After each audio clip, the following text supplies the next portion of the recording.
প্রিয় সাংবাদিক ভাইরা, আপনারা জানেন যে সারা বাংলাদেশব্যাপী সহকারী শিক্ষকদের দশম গ্রেড বাস্তবায়নের জন্য সারা দেশব্যাপী সর্বত্র আন্দোলন চলমান।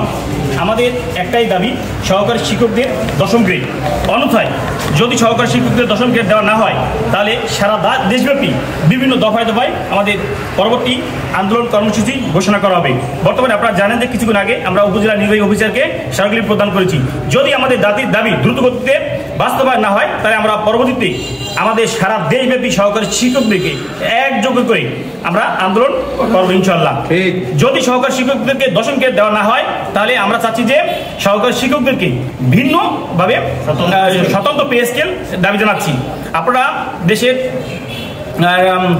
এই কথাগুলো একটু ছড়িয়ে দেবেন, যাতে আমরা সহকারী শিক্ষকরা আপনাদের খোঁজখবর নিয়ে দেখুন যে প্রত্যেকটা সহকারী শিক্ষকরা ঋণী। তারা ব্যাংকের কাছে তাদের দায়বদ্ধ। তারা এমন কোনো শিক্ষক নাই যে তারা ঋণী নেই। আপনারা জানেন যে সহকারী শিক্ষকদেরকে যদি এই আর্থিক সংকটে রেখে কোনোভাবেই কাঙ্ক্ষিত শিক্ষা অর্জন করা কোনোভাবেই সম্ভব না। আমার মনে হয় যে কোনো অদৃশ্য শক্তির কারণে সহকারী শিক্ষকদেরকে অবহেলা করে এবং আমাদের দেশে একটু অস্থিতিশীল পরিবেশ সৃষ্টি করার জন্য দীর্ঘদিনই এই চক্র কাজ করে যাচ্ছে।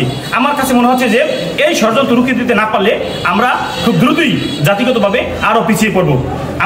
আমরা আমাদের কাছে উদ্যত আহ্বান জানাই যে আপনারা সহকারী শিক্ষকদের, বিশেষ করে শিক্ষকদের সার্বিক অবস্থা তুলে ধরবেন। আসলে সহকারী শিক্ষকরা খুবই সংকটের মধ্যে দিয়ে দিন যাপন করছে। তারা আর্থিকভাবে এখন বর্তমানে আমাদের সহকারী শিক্ষকদের 13তম গ্রেড দেওয়া হচ্ছে, যদিও বর্তমান উপদেষ্টার কাছে একটা প্রস্তাব গেছে যে 12তম গ্রেড, যা মাত্র 300 টাকার ব্যবধান।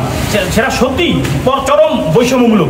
আমরা এই বৈষম্য কোনোভাবেই মেনে নিতে পারতেছি না, এবং যদি আমাদের এই বৈষম্য নিরসন না করে, তাহলে পরবর্তীতে আমাদের আরো কঠোর আন্দোলন ঘোষণা করা হবে ইনশাআল্লাহ। সারা দেশব্যাপী এই আন্দোলন চলমান।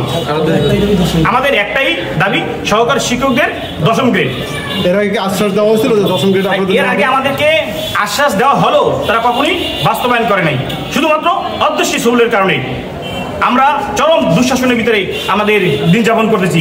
আমরা আন্দোলনে আসার আগেও যাতে আমরা আন্দোলন করতে না পারি, আমরা ঐক্যবদ্ধ হতে না পারি, তাও কিছু কুচক্রী মহল এই আন্দোলনকে বাধাগ্রস্ত করার চেষ্টা করছে। আমাদের শক্ত বাধা বিপত্তি উপেক্ষা করে আমরা আমাদের আন্দোলন চলমান রাখবো এবং সহকারী শিক্ষকদের দশম গ্রেড বাস্তবায়ন করবো ইনশাআল্লাহ। প্রিয় সাংবাদিক ভাইরা, আমরা আপনাদের সার্বিক সহায়তা কামনা করছি। সহকারী শিক্ষকদেরকে তৃতীয় শ্রেণীতে আমরা আছি। আমাদেরকে মর্যাদা আর উন্নত করে আমাদের দ্বিতীয় শ্রেণীর করা হোক। ঠিক ঠিক ঠিক ঠিক। আপনার নামটা সমন্বয় 39 নং পূর্ব আলিপুর রমনাথ সিং সরকারি প্রাথমিক বিদ্যালয়। আমি বলতে চাচ্ছি, কিছুক্ষণ আগে আমরা মাননীয় ইউনো মহোদয় কর্মকর্তার কাছে আমরা স্মারকলিপি প্রদান করেছি। এখন আমি আপনাদের মাধ্যমে জানাতে চাই, সারা বাংলাদেশে প্রাথমিক সহকারী শিক্ষকদের এক দফা দাবি, সেটা হচ্ছে দশম গ্রেড বাস্তবায়ন চাই। শুধু দশম গ্রেড চাই না, আমাদের দশম গ্রেড দিতেই হবে, কারণ এটা আমাদের প্রাণের দাবি।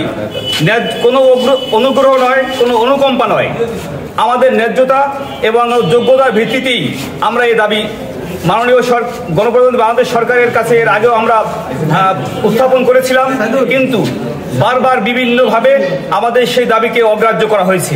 বলা হয়ে থাকে আমাদেরকে জাতি গড়ার কারিগর, কিন্তু অত্যন্ত দুঃখের সাথে জানাচ্ছি, আমাদের নিজের ঘরে আলো অন্ধকারে রেখে আমরা অন্যের ঘরে আলো দেওয়ার জন্য শুধুমাত্র মুখ থেরাপি হিসেবে বলা হয় আপনারা জাতি গড়ার কারিগর, আপনারা জাতির মেরুদণ্ড তৈরি করেন, কিন্তু আসলে এরা শুধু আমাদের একটা সান্ত্বনা এবং প্রহসন এবং তামাশার নামান্তর। এর চেয়ে কিছু আমরা পাই নাই।